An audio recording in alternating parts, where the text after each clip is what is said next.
Welcome to yet another, well, my hair is a mess this morning. Welcome to yet another session of Old Testament Survey. This is clip number 47. We've got about 55 hours into this project so far, spread out all through spring and summer of 2020. And a big hi, how are you to friends, listeners, and students in Italy, in the Philippines, and here in the U.S. We've got a couple folks listening here, and I know a lot of people tune in every week on Facebook and on YouTube. So this is fun. I'm enjoying this time with you all. We're in the book of Daniel. And the little book of Daniel comes just before the minor prophets and after all of the major prophets. So if you manage to find Isaiah, Jeremiah, and Ezekiel, just keep turning, and eventually you'll find Daniel. If you're in a whole bunch of little books that have names you don't recognize so well, those are minor prophets, and you've gone too far. If you get all the way to the New Testament, that's a good thing to read, but you went too far for Daniel. Daniel is way back. In my Bible, he's on page 737. But you know how that works. The book of Daniel is like some other books of the Bible, foundational to our understanding of larger issues. And in Daniel's case, particularly the idea of the time of the Gentiles and the idea of Israel's place in the history of the world. That mixture of ideas leads to a whole bunch of large principles that help us to understand how and why history works out the way it does. The impact on prophetic themes is, I think, central to Daniel's studies. But for practical purposes, not that prophecy isn't practical, but for practical purposes, the study of Daniel lays down principles for how we understand what's going on with world history and with human history. When we look at the rise and fall of nations, the wars and rumors of wars that come this way and that way throughout history, it's helpful to know that God is in the midst of all of this, and that He is working out a very large purpose that includes all of the details that we see in life. As though currently the world is in a bit of a turmoil, tumult. There are forces at work that seem to be very dangerous. What shall we do with the ascendancy of China, for example, Red China? Chinese people are very nice people, but they're being led these days by a group of dictators who would like to have increased control over their part of the world. How do we understand that? The Middle East is going through a very, very interesting transition, a dangerous transition. Places like Iran and Turkey are vying for position to be the leading Islamic state in the larger Ummah, or people of Islam. The warlike in in those nations are becoming more prominent, more active. To provide a counterbalance to that, Israel has begun making alliances or at least cooperative agreements with some of the so-called moderate Arab states. I believe the Emirates and Bahrain have made agreements with Israel. And that's very interesting. How do we understand these kinds of things? There's a tremendous turmoil in the United States right now. Now people are talking about the dissolution of the American Union. I'm not sure that it's time for that to happen yet, but how do we understand these things? Daniel gives us a structure, a kind of intellectual set of pegs to hang the large events of history so that we can understand how these things work. The most important thing in Daniel is not getting the order of the prophetic events properly. That's nice to argue about. But the most important thing, I believe, is the ability to understand God's larger purpose and to be able to see that. I'm getting a chat request. I'm going to take a look. Okay. All right. Very good. When I see a chat, I try to get that. Didn't get it in time. Okay, let's start by sharing the screen for Daniel and see if this will work for me the way it's supposed to. Bingo! It came up. This is a photograph that was taken, strangely enough, not in Babylon, which is in Mesopotamia, modern Iraq. This is not even the Baghdad Archaeological Museum, which is, I'm told, a very impressive big museum and a very nice museum. This museum is actually in Berlin, in Germany. People wonder, well, how did this thing get to Germany? This is the Ishtar Gate. It's very, very famous, made of glazed bricks. They're like tiles. They're beautiful, hard-fired glazed bricks, each in its own individual color, and put together to form all of these animals against a blue background. Now, this was erected by Nebuchadnezzar during the lifetime of Daniel, and it stood as the front gate of the ancient city of Babylon. This gate was uncovered by German archaeologists about 100 years ago in between the wars, and they dismantled the gate one brick at a time. I don't know how anybody could possibly do a thing like that, but that's what they did.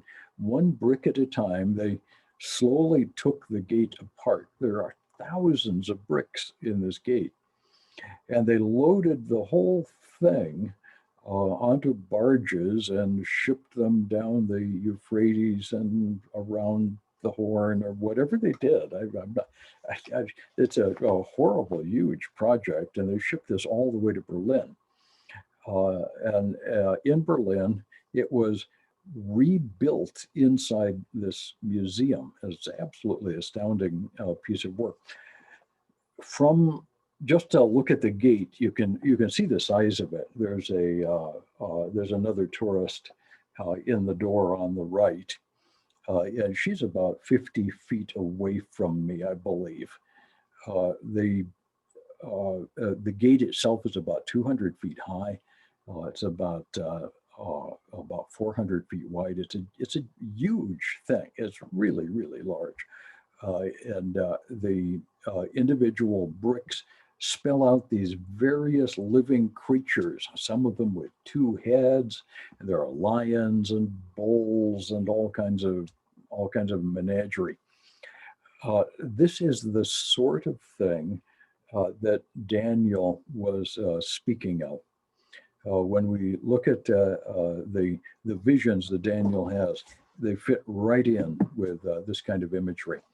The book of Daniel lays out very easily into two major parts.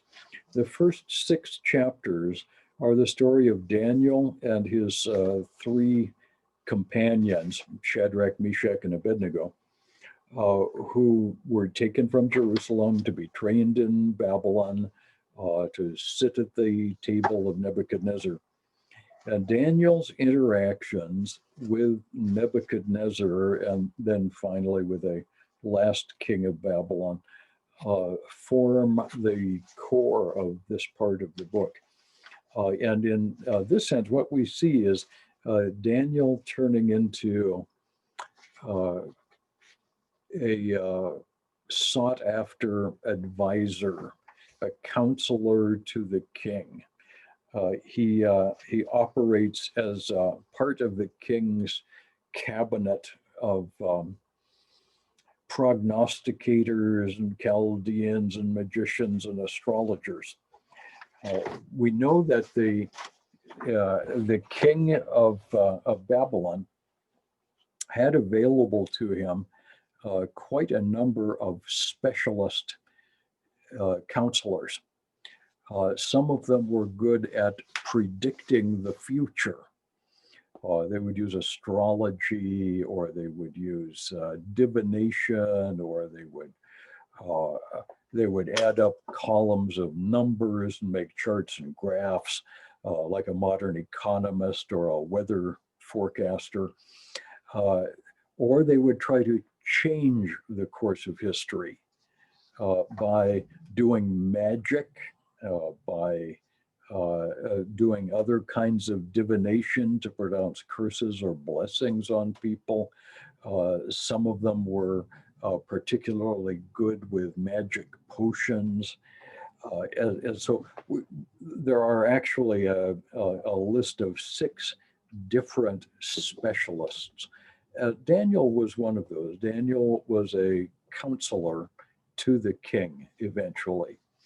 And that means that his job was to look at situations in the world and give the king good advice about what to do next. Nothing particularly magical or satanic about that. It's something that every king needs, and probably Nebuchadnezzar more than most. Nebuchadnezzar was a tyrant. He was arbitrary. He was, in general, a pretty good administrator. He had some good ideas about how to make an empire work, but he was not a believer and not a good man. Over the course of Daniel's interaction with Nebuchadnezzar, we see a slow movement of Nebuchadnezzar toward something that might be faith. Conservative commentators have suggested for years, some, not all, this is not a widespread opinion, but for years, some have suggested that when we get to heaven, we may run into Nebuchadnezzar. I have my doubts, but I think it's a real possibility. It's kind of fun to visualize Nebuchadnezzar making it to heaven and coming out just fine on the basis of some of his statements right here in the book of Daniel. The later kings of Babylon were not nearly as able as Nebuchadnezzar, and they allowed the kingdom eventually to deteriorate. So it lasts about the same length of time that the Babylonian captivity lasts, about 70 years. The second half of the book, 7 through 12, is a series of prophetic visions. And this is arguably the most difficult part of the book, but it lays foundations for understanding all of the rest of biblical prophecy. So we will have to go through that part, and we'll dig our way through it. Donna is calling my attention to yet another waiting room. It was the stink bug who called it. Oh, the stink bug was calling it. We had a stink bug on the screen. Donna is letting. You gotta love it. You gotta love it. Okay, so we're going to get into that. Let's see if I can make the next session come up. We'll start out with the story of how Daniel was taken off to Babylon. This photograph, by the way, is not one that I took. This is in Babylon itself. The tyrant Saddam Hussein, 20 to 30 years ago, was having the ancient city of Babylon rebuilt. This is what it looked like, I'm told, in about 1995, so 25 years ago. A lot of these are bricks that have been added very recently. They were trying to make a kind of a Disneyland out of it. I'm not sure why anybody would want to go. Still, it's there. We're told at the beginning of the book, Daniel is taken off to Babylon. Daniel was taken in 606 BC in the first deportation. So this is the third year of the reign of Jehoiakim, king of Judah. That's 1-1 of Daniel. Something I want you to notice is this first chapter is written with reference to the kingdom of Judah. So Jehoiakim, king of Judah, third year of his reign, Nebuchadnezzar, king of Babylon, came to Jerusalem and besieged it. The Lord gave Jehoiakim, king of Judah, into his hand with some of the vessels of the house of God. He brought them to the land of Shinar, the house of his God, placed the vessels in the treasury. Then the king commanded Ashpenaz, chief eunuch, to bring some of the people of Israel, of the royal family and the nobility, youths without blemish of good appearance, skillful and wise, and so on, to come into the king's palace and to teach them the literature and the language of the Chaldeans. Okay, so here's what's happening. Nebuchadnezzar had the imperial theory of the melting pot.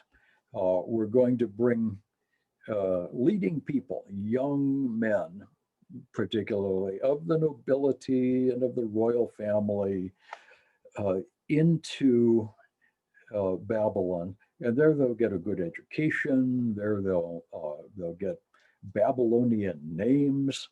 They'll be given the best of Babylonian food, all the luxuries of life, and they'll learn to be Babylonians.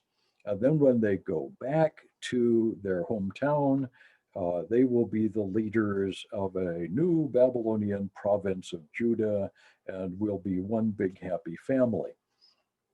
Now, it's not a bad idea, but in this case, the three young men didn't assimilate well. One of the problems with immigration everywhere, any place that anybody immigrates anywhere in the world, is the issue of assimilation.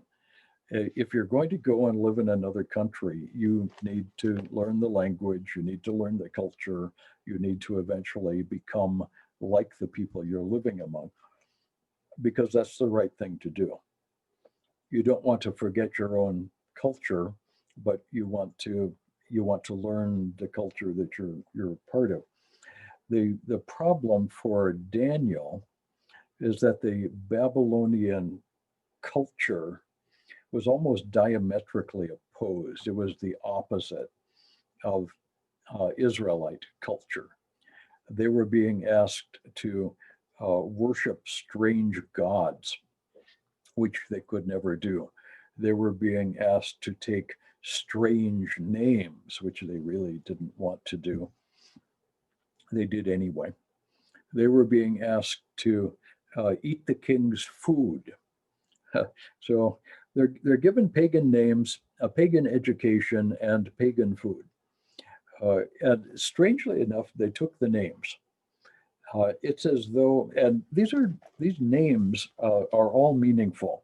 I'll just give you the one um, example because I happen to remember it. Let's see, Hananiah, Mishael, and Azariah are the Hebrew names of the three young friends of Daniel. Daniel was called Belteshazzar, Hananiah is called Shadrach, Mishael is called Meshach, and Azariah is called Abednego. Azariah's new name, Abednego, means servant of the god Nebo. Don't ask me why the G and the B are interchanged. I could explain that, but you don't want to know. Servant of Nebo. Now, Nebo was one of the several hundred gods of the Babylonians. And changing the name is supposedly going to influence Azariah into being more open to Babylonian culture and religion. And of course, it didn't. Azariah, all throughout his entire career, as far as we know, always knew who he was. And his name Azariah is built around the name Yahweh. As I recall, Yahweh is my maker. That's not a bad name. I exist because Yahweh lifts me up and has put me in this place. Uh, Daniel means God is my judge. I mean, these are very good names, and they're exchanged for names that glorify the pagan gods. I wouldn't like that, but I'm with Daniel and these three young men. You can call me whatever you like. It doesn't change who I am. You can call me funny names. That's fine. Call me Abednego if that makes you happy, but it doesn't change the fact that I am Azariah forever. So the names didn't do it. They received a high quality Babylonian education, the equivalent of probably college and grad school in the Babylonian culture and the literature and the religion, the magic, all of the stuff. What we need to remember is that Daniel and his friends had already been educated in Bible and theology before they ever left Judah. Their parents took the responsibility seriously of teaching them the truth. So Daniel and his friends already knew the most important principles. Studying Babylonian mythology would probably have made them laugh. To see all of these various gods fighting with one another and fornicating with one another and doing all of the evil things that the Babylonian gods did for a living, apparently, would have been, well, maybe not funny, but at least ridiculous. And Daniel would not have been attracted to this. The food, on the other hand, would have been a problem. On one important level, the food would not have been clean in the Old Testament dietary sense, so not kosher. And I think that was a part of the issue. But I think the larger part of the issue with the food was that it was really, really good food. And I don't care who you are, you can get used to really good food. If Many years ago, I had I had all kinds of opportunities to do all kinds of things, and I remember once we were in between churches, and a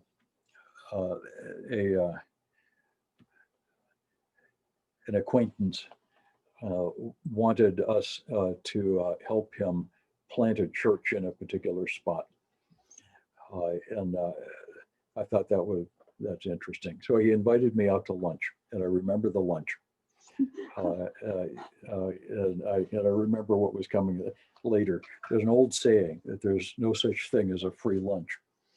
And I had lunch with this fella up on the roof of one of the big hotels in Spokane, near where we lived. And it was a very nice place with uh, a really nice buffet. And I don't know how much he spent, but it was more than I spent on lunch.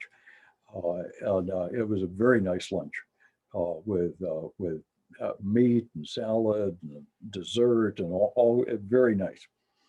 And we got through the whole. We got down to a cup of coffee with dessert, and I'm waiting for him to make his pitch because there's no such thing as a free lunch. There's always there are always strings attached. Uh, it's not necessarily a bad thing, but I was just waiting for the proposition. And he said, I'd like you to help me start a church. Uh, I will pay for the first 2 years of the building. I will pay a salary for you for 2 years, and I'll make sure that you have everything that you need, the best of everything. You just name it and you'll have it. And all I ask is that you pay attention to uh, my ideas when it's time to do things around church. And I thought about that for a little bit. I waited until dessert was done, and I told him no. And the reason that I did that was that I could easily have gotten used to having everything and really nice things provided. Like a lunch like that is kind of once in a lifetime. And if it were regular, if this happened all the time, as long as I played along, uh, he would own me. I would be his property. That wouldn't necessarily have been a bad thing because I think this was a good man. But I didn't want to be owned. Daniel may well simply have not wanted to feel an obligation to Nebuchadnezzar. And so he rejected the rich food. This chapter is not necessarily an argument for vegetarianism. I've seen that many times. We see Daniel saying, "No, I don't want the king's food. Put us on vegetables and water." Uh, I'm not at all sure that that's a healthy diet for everybody, and the Bible certainly doesn't indicate that. Elsewhere in Scripture, the um, uh, consumption of meat and fruits and vegetables and fairly broad diet is normal. The kosher laws, I think, have been misinterpreted by the Jews. Nevertheless, there are kosher laws in the Old Testament for the cleanliness of food. But I don't think that's the main thing that's going on with Daniel. I think he wanted to be not under obligation to Nebuchadnezzar. And it turns out Nebuchadnezzar appreciated that. And Daniel turned out to be an honest counselor to the king. So that's a good thing. Now, all of this, verse 21 takes us to the end of chapter 1. And Daniel was there in the king's court until the first year of King Cyrus. Now, Cyrus is the first king of the Persian Empire. When we were in Isaiah, we were talking about the Babylonian captivity, and the return from captivity is signaled by the rise to power of Cyrus the Persian. And Persian power is something else. That's also going to be interesting, and we'll look at that in the next chapter.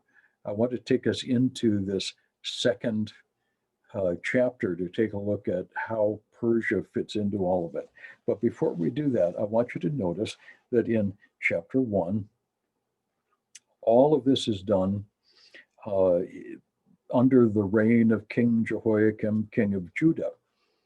And also, something that's not clear in our English, Italian, and Tagalog versions is that chapter 1 is written in Hebrew, which is the language of Judah. This is the language of the Jews.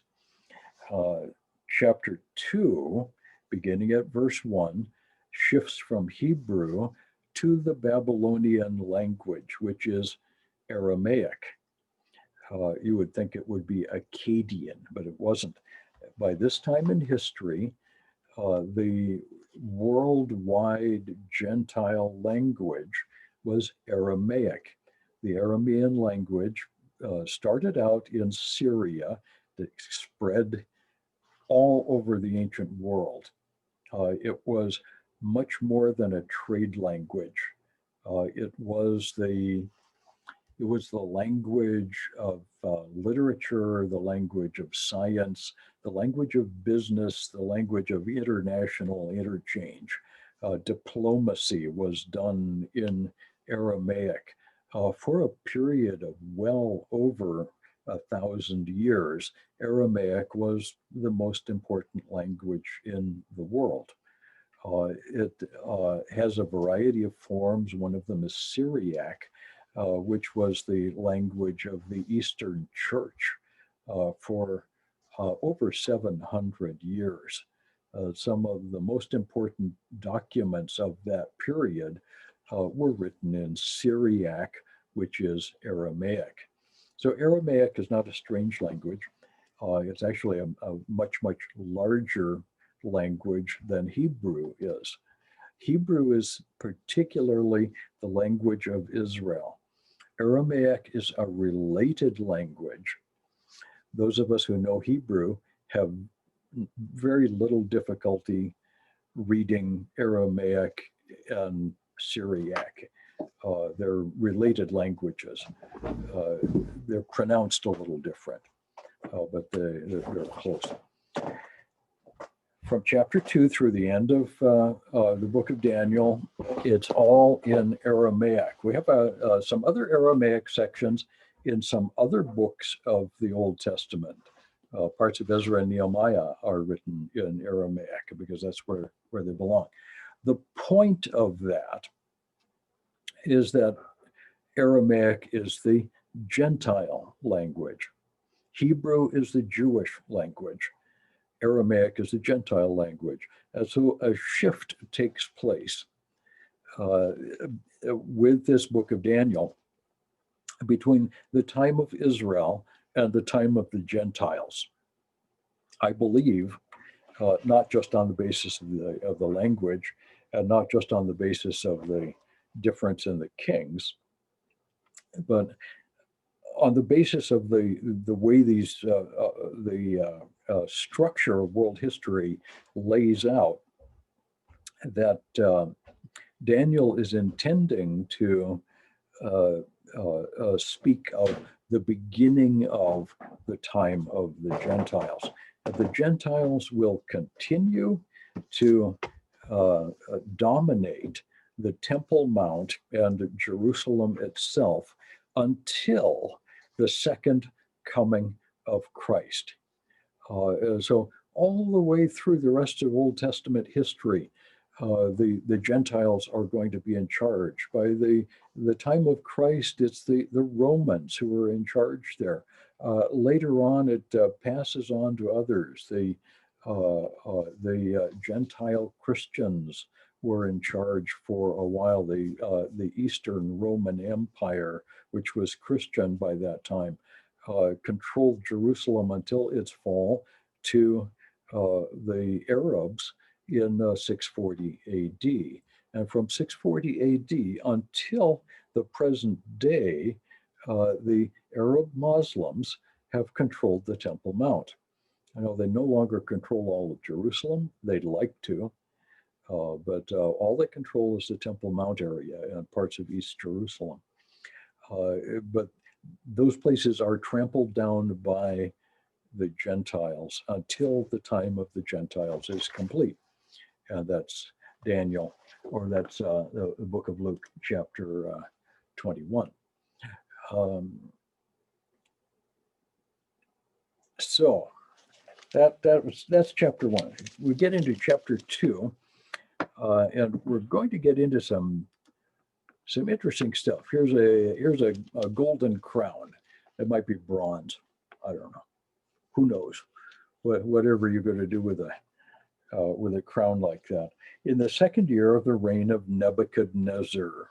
Okay, now the history of the world begins to be written in terms of the kings of the Gentiles.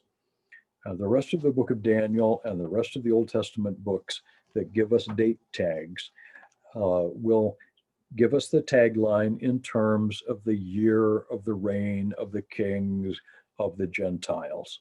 So in the second year of the reign of King Nebuchadnezzar. And this is in Aramaic. So Nebuchadnezzar had dreams, and his spirit was troubled and his sleep left him. So he had a nightmare. And it's a really big, bad nightmare. And he woke up in a cold sweat. Okay, I'm reading into that. And the king commanded that the magicians, enchanters, sorcerers, and Chaldeans be summoned. Okay, there are actually 6 specific kinds of wise men. Magicians are literally engravers. They are magic workers. They are capable of, oh man. Did I hit it?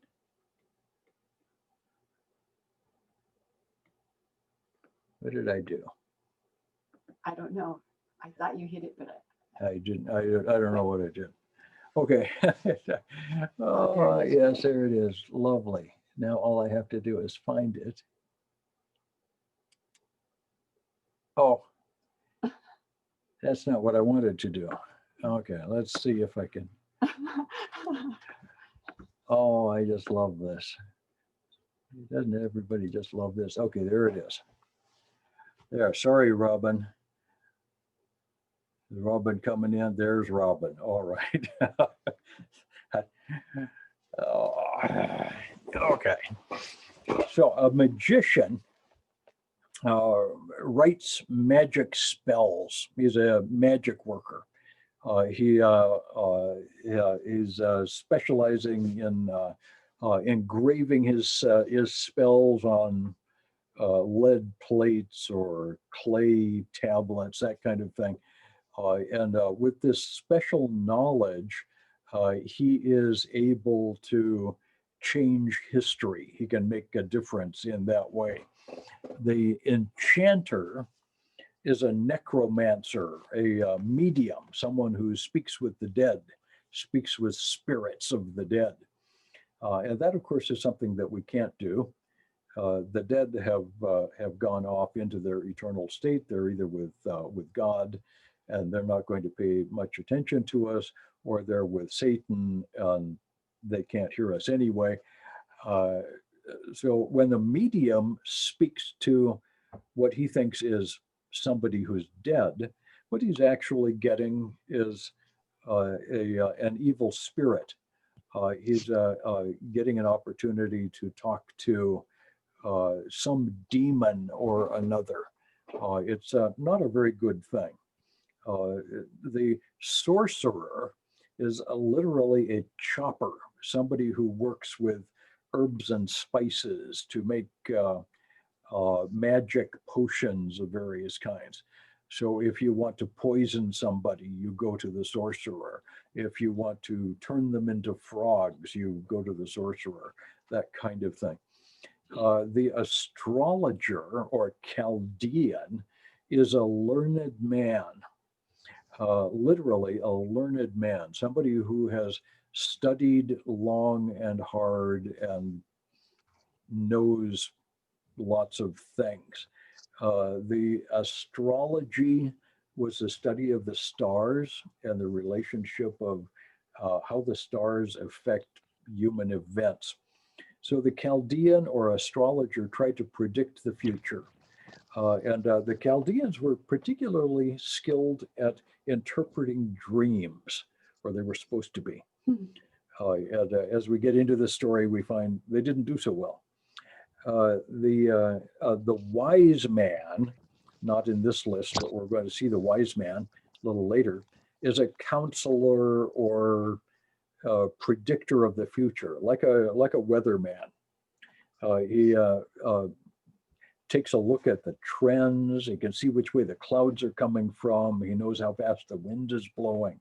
He can see how warm and how cold the temperature has been, the humidity, and he puts it all together and makes an educated guess about what the weather will be like later this afternoon. And sometimes weathermen are right, and sometimes they're wrong, but they're using evidence to predict the future.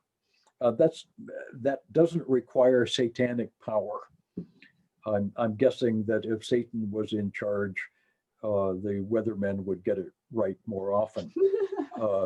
So Satan isn't in charge of that.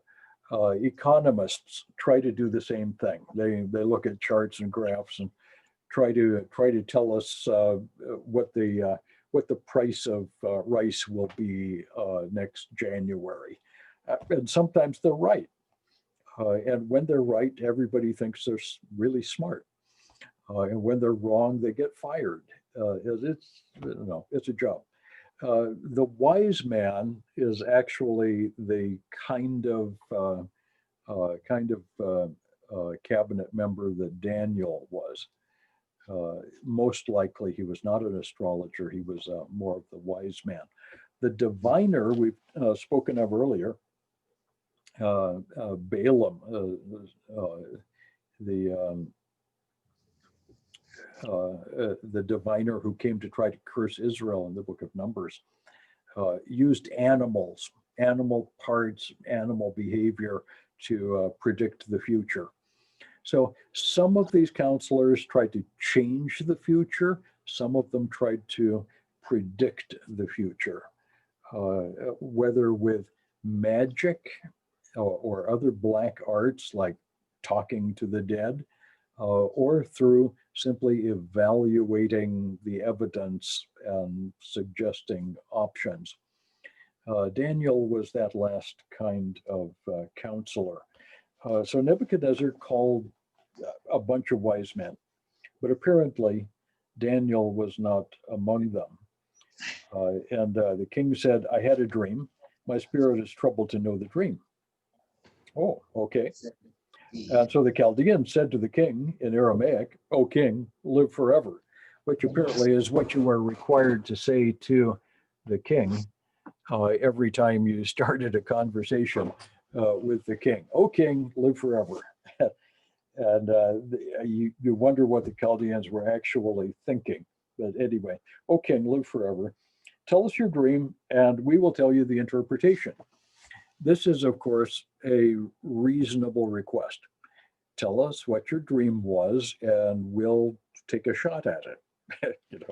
If you had a dream about running and trying to get away from something awful, we need to talk to you about what it is that's stressing you out in your life and what kind of enemies you're dealing with in your real life.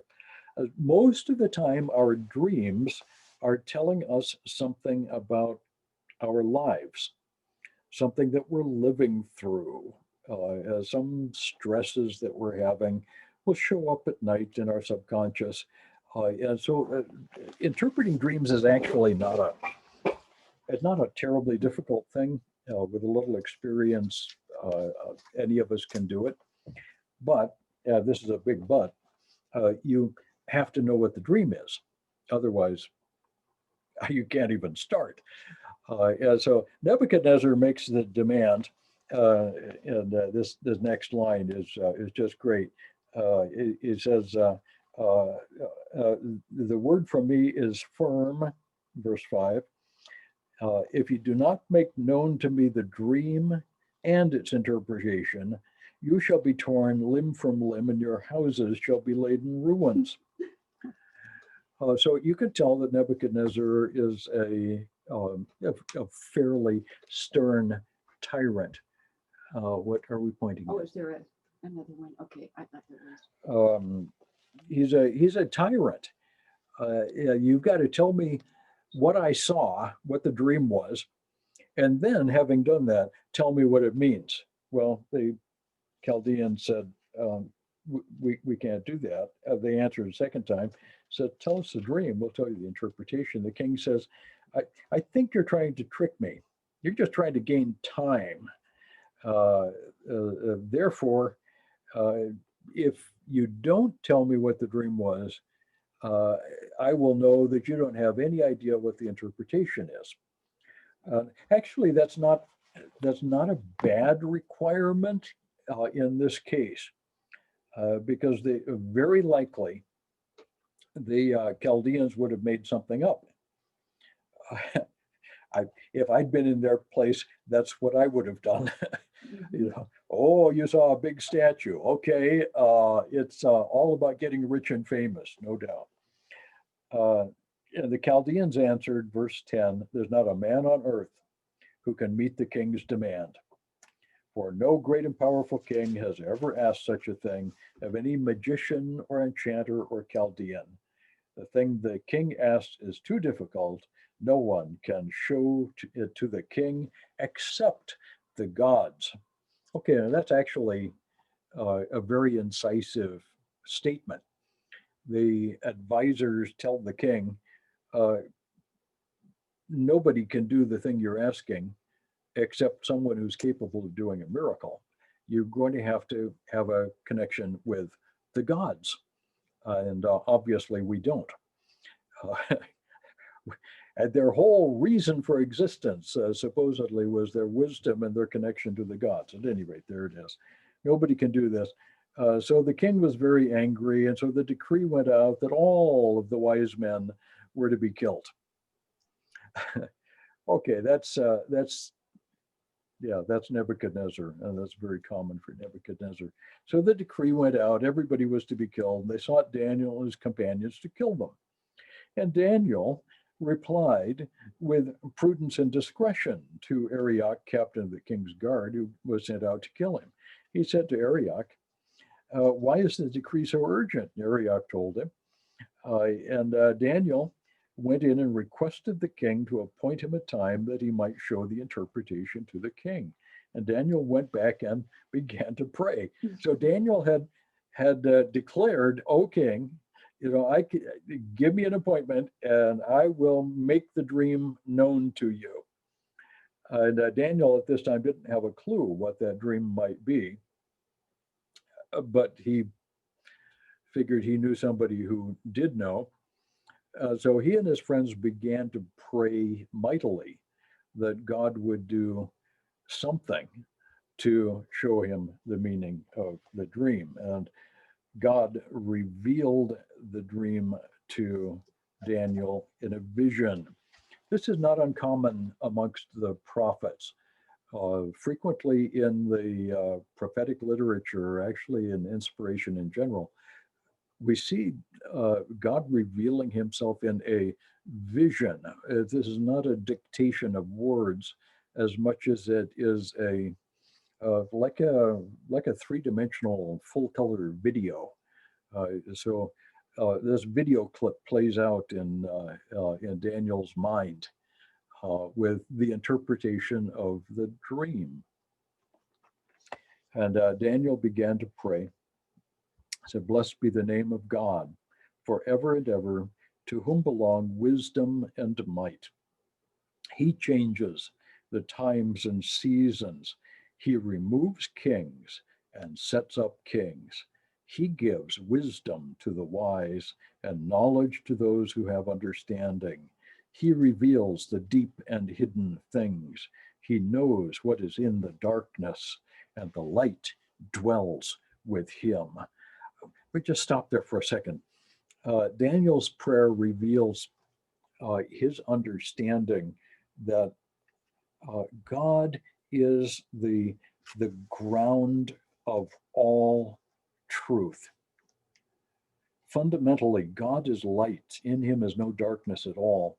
And when God's light shows forth into the darkness, the truth becomes known. This is always a good thing.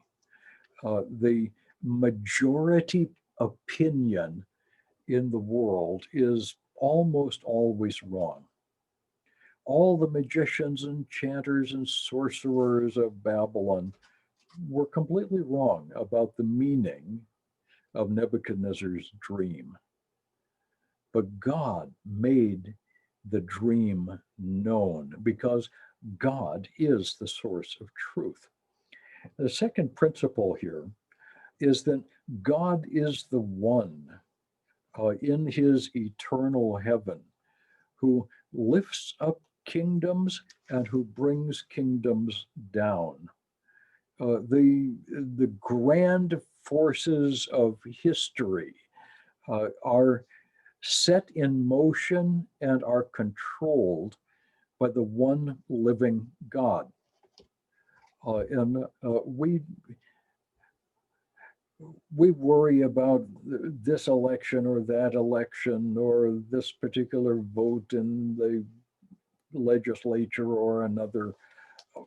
God is in his heaven and is accomplishing his will. God continues to sit on his throne to accomplish his own purposes. So, verse 24, Daniel went to Arioch and said, I've got an answer. Arioch brought Daniel and said to the king, "I've found among the exiles a man who will make known to the king the interpretation." So Arioch is taking credit for this whole thing, which is fine. Daniel wasn't interested. Verse 27, Daniel answered the king and said, "No wise men, enchanters, magicians, astrologers can show the king the mystery that the king has asked. But there is a God in heaven who reveals mysteries." Okay, a mystery, the Greek word is mysterion. So we get a transliteration. A mystery is a thing that is hidden, that is designed to be revealed at the end of the story.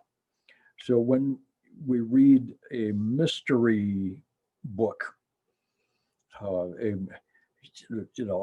whodunit of some kind, the detective spends the whole book trying to piece together the evidence to discover who did it. Whether the murder most foul of some kind or another, and we spend the whole story looking at various pieces of evidence. And in a good mystery story, it's very hard to guess. We always try to guess, but it's very hard to guess until the last paragraph on the last page when we discover that the butler did it, or whoever actually did it. And that's the fun of a mystery story. In the biblical sense, there are mysteries in that history as it unfolds is gradually exposing the plan of God. And so we see great nations coming to power. Okay. That doesn't happen in a vacuum. That doesn't happen without purpose. God knows and has ordained it. Uh, and we see the believers under that great power suffering. God knows and has ordained it. Something larger is happening in God's universe, and He's gradually, slowly revealing it throughout the processes of history. Some parts of the mystery have to do with the great events that are at the end of history. When I say the end of history, I'm talking about that day of the Lord period of history, when the terrible judgment on Israel and on the Gentile nations will happen, when the messianic kingdom is set up, when the eternal state begins. All of these things are, from our point of view, still mystery. They haven't been revealed yet, except in prophecy. And our job in reading prophecy is to piece together the bits of evidence that point toward the final understanding of the mystery. And we get to the nice thing about having our Bibles is that we can read the last chapter and find out who wins in the end. But there are some bits that are going to continue to be difficult all the way through. Chapter 2 of Daniel is a part of that. Here's a mystery. And there is a God in heaven who reveals mystery. He has made known to King Nebuchadnezzar what will be in the latter days. So this is intended, the language here suggests that this dream is intended to provide a sequence of events for the rest of history from 603 or 4 BC, when Daniel interprets this dream, until the very end of history, the eternal state, the second coming of Christ and the beginning of the kingdom age. Uh, this is supposed to be an outline of the rest of history, and I believe it is also an outline of the time of the Gentiles, the first great clock of prophecy. So let's look at the dream itself. You saw, O king, behold, a great statue, an image. This image, mighty and exceeding brightness, stood before you. Its appearance was frightening. The head was of fine gold, the chest and arms of silver, the middle and thighs of bronze, its legs of iron, its feet partly of iron, partly of clay. As you looked, a stone cut without human hand struck the image on its feet of iron and clay and broke them in pieces. Then the iron, the clay, the bronze, the silver, and gold all together were broken in pieces and became like the chaff of the summer threshing floors, and the wind carried them away, so that not a trace could be found. But the stone that struck the image became a great mountain and filled the whole earth. All right, well, that's a great story. I'm going to shift over here and see if I can start a whiteboard. Try to start a whiteboard. Can't start screen sharing. Well, the other participant, okay, I'm going to have to stop a screen share. Stop the screen share, and I have to make sure that I can do this. Multiple participants can share. Now, there we go. All right, and click screen share whiteboard. Bingo. All right. What's going on here is a statue, and let's see if I can draw a statue. I don't know if I can draw a statue. I can try to draw a statue. We'll draw a green statue. Here's a statue. There's a statue. There he is. Okay, and he's this big guy, and And he's wearing a kilt. Yeah, got a belt. There's Orion's sword coming out the side, and he's got great big feet here. Okay, there's a statue. So the gold, the silver, the bronze, and the iron, and then the feet of iron and clay.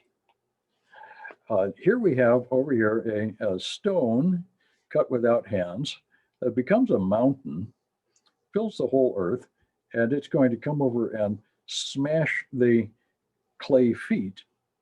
And the statue will all fall down, and then this stone, having smashed the clay feet, turns into a mountain that fills the whole earth. Okay, there it is.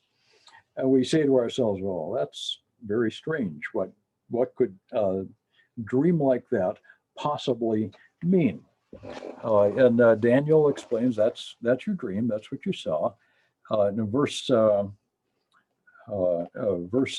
36 of chapter 2, this was the dream.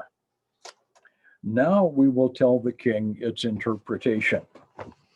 One of the mistakes that interpreters of the Bible sometimes make is to look at the symbolic stuff in the Bible and just assume that they have to guess what this means. Almost all the time, if you keep reading, you will discover that the Bible itself presents the significance of the dream. And this chapter is no different. God himself is going to show you the interpretation. Here it is. You, O king, verse 37, the King of kings, to whom the God of heaven has given the kingdom, the power, the might, and the glory, and into whose hand he has given wherever they dwell all the children of men, the beasts of the field, and the birds of heaven. You are the head of gold. Oh, hey, wow, how cool is that? The head of gold, I got it right in the right spot here, is Babylon, Nebuchadnezzar and the Babylonian kingdom. After you, another kingdom will rise up. And of course, it won't be quite as cool as the gold. It's only going to be silver. And that is the kingdom of Persia. And following that, there will be yet another. And this is the kingdom of Greece. Now, I'm going to argue that this is the kingdom of Greece and Rome, what we call the Greco-Roman era of the trampling of Jerusalem.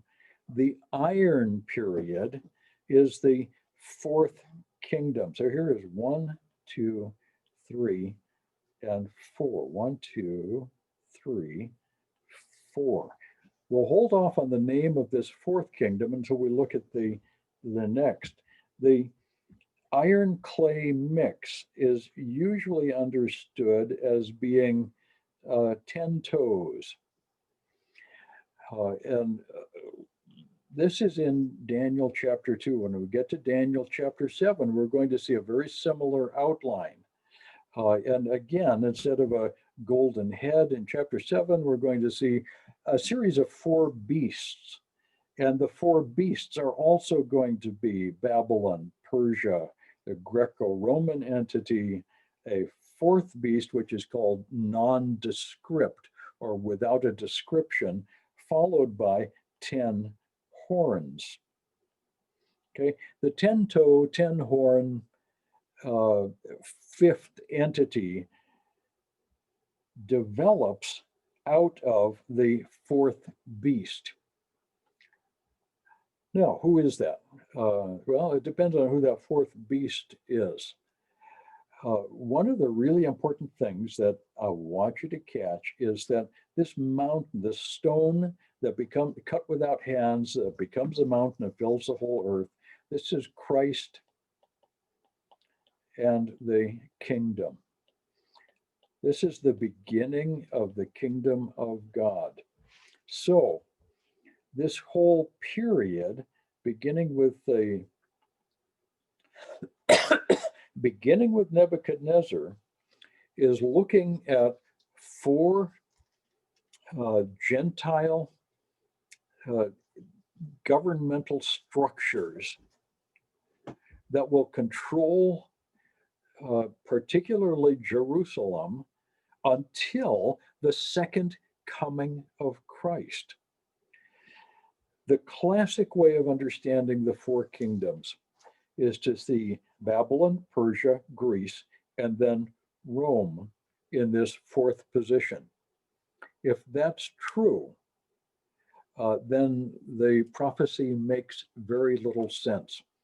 There's a lot of reasons for that. When we get to chapter 7, I'm going to spend a bit more time showing you the distinction between the third and the fourth kingdom.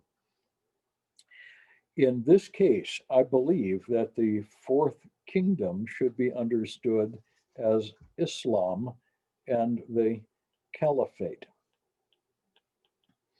The caliphate is the governmental system that Muslims have put together to attempt to govern the whole Muslim ummah, the people. The advantage of understanding Greece and Rome as the third beast is that there really, or as the third kingdom, is that there really is no distinction historically between Greece and Rome. The Greeks never put together an empire. The Romans took the Greek Empire and expanded it to fill the entire Mediterranean world. The Romans really put together the empire. Islam controlled the entire Mediterranean world and the Middle East. And that was true from 640 AD until the present day. Islam is still a thing. The caliphate existed up until 1923 of our era. And so the old caliphate died in 1923. The New Testament says that this beast of the end times will have suffered a fatal head wound, but will be resurrected. I see the resurrection of the beast in the 10 toes, the 10 horns. There are 10 nations or 10 states of the end time. Is this Europe? I don't think so. Is this the communist world? I don't think so. I think these will be 10 nations who will be a part of a coalition at the end time that will be primarily Islamic, which will be in opposition to Israel. At that time, the events that lead up to the final great cataclysmic battle, what we call Gog and Magog or Armageddon, will involve all of these nations, will involve Israel, will eventually involve the whole world, and will result in the second coming of Christ and the beginning of the Messianic kingdom. That's a short version of really a very long study. And I think it helps us to understand the structure of history in our own time and in the years to come. What Daniel is doing for us here is giving us nothing less than an outline of the rest of history. When we get to chapter 7, we'll look at this structure in a bit more detail, and I'll try to explain why some of the things I understand exactly the way I do. But for now, let's get out of this. Let's see if I can make this. This is always hard. Stop that. There it goes. We'll start this. We'll do the rest of Daniel's interaction with Nebuchadnezzar on Wednesday. I would like to hope that Nebuchadnezzar makes it to heaven. Again, that's the romantic in me. I think it would just be fun to do an interview with King Nebuchadnezzar when we get to heaven. Maybe we'll find him just inside the eastern gate next to the frequently asked questions booth. But then again, maybe not. I'm trying to find my cursor. Can you see my cursor anymore? No. Neither can I. Oops. Now I have destroyed my, okay. There's that, there's that, there's that. Okay, I want to unmute everybody. Okay, everybody is muted. Unmute, I want to mute. Okay, I'm muted. Boy, this is not working the way I want it to. What I want is to get everybody unmuted, and it won't let me. Allow participants to unmute themselves. Okay, if you'd like to say hi, now you can unmute yourselves. This is really weird. This is really weird. It's the new and improved Zoom. We love you guys. We'll see you again on Wednesday. We'll continue with the story of Daniel and have some more fun with Nebuchadnezzar, one of the more interesting characters who pops up in the Old Testament. So God bless to everybody, and we'll see you. We'll see you. Bye bye. I can't hear.